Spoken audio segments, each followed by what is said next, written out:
This is Henle Latin, second year, page 429. This is from lesson 19. I'm going to read the Sententia Selectae on 429, and then De Exercitu Romano. We're at the park, so it's a little bit noisy. So, Sententia Selectae. Tu tesimares temere nihil praeter Deum. Publius Syrus said this. It is the safest thing to fear nothing except God.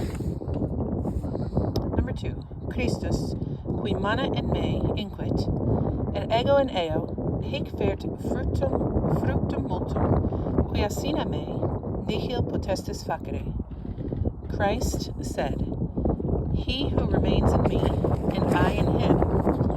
This, hic is referring back to him, he who remains in me.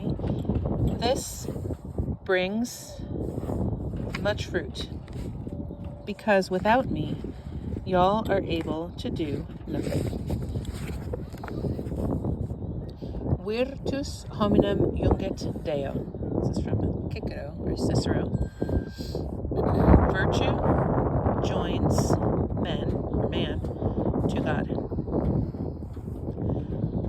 Fortior est qui cupiditates suas, quam qui hostes subjugit. Publius Syrus said this again.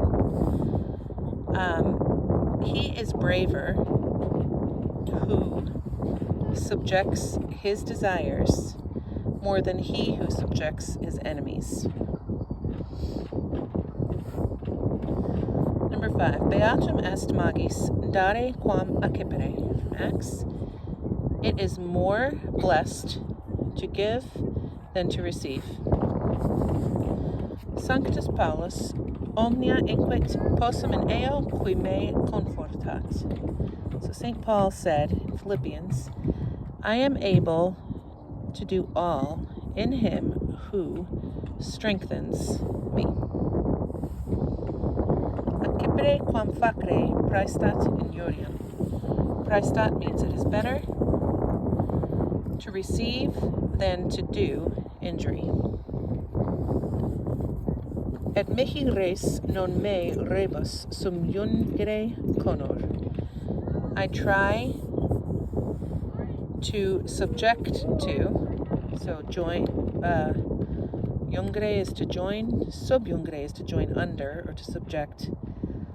I try to subject to me the thing, not me to the thing. So I try to subject whatever, the thing to himself instead of himself to the thing. Nullus sine victoria poteret coronari. And here we have a passive infinitive. So to crown would be coronare, the infinitive. Coronari is the passive infinitive, to be crowned. So no one without victory is able to be crowned. Now, De Exercitu Romano, the equipment of the legionary soldier. The Roman soldier wore a short-sleeved woolen shirt or tunic reaching almost to the knees and gathered in at the waist. He wore tight-fitting trousers, or at least bandages of cloth, about his legs. In addition, he had a heavy cloak for bad weather and for sleeping. This was worn loosely about the shoulders, leaving the arms free for movement. In battle, the upper part of the body was protected by a leather coat, the lorica, strengthened with metal bands across the shoulders and around breast and back. His helmet was of leather, reinforced with bronze, galea, or entirely of metal, cassis. He carried a shield, the scutum, about 4 feet high and 2.5 feet wide. It was made of light wood, covered with leather and curved to protect the body. His weapons were the pilum and the gladius. The pilum consisted of a wooden shaft about 1 inch thick and 4 feet long, from which projected iron about 2 to 3 feet long, ending in a long steel point. The javelin could pierce metal, but having soft iron just back of the point would bend after piercing. Thus it could be withdrawn only with difficulty and could not be reused at once by the enemy. After a battle, the soldiers would gather the bent javelins from the field and hammer them straight. The gladius had a 2-edged, pointed blade about 2 feet long and almost 4 inches wide. It would be used for thrusting or striking, and in the hands of a trained Roman soldier, it was a deadly weapon. It was carried in a scabbard on the right side, hung on a belt passing over the left shoulder.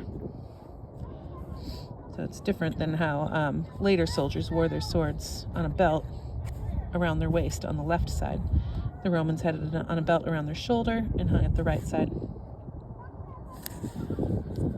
Each soldier carried a share of the picks, utensils, and rations, as well as his personal belongings.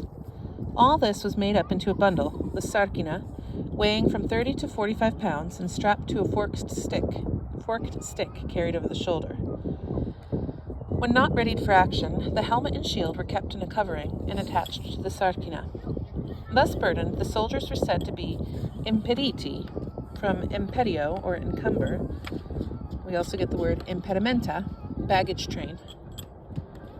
Before going into action, they stacked the sarkinae, uncovered and adjusted the helmet and shield, and carried the pila. They were then described as expediti, ready for action.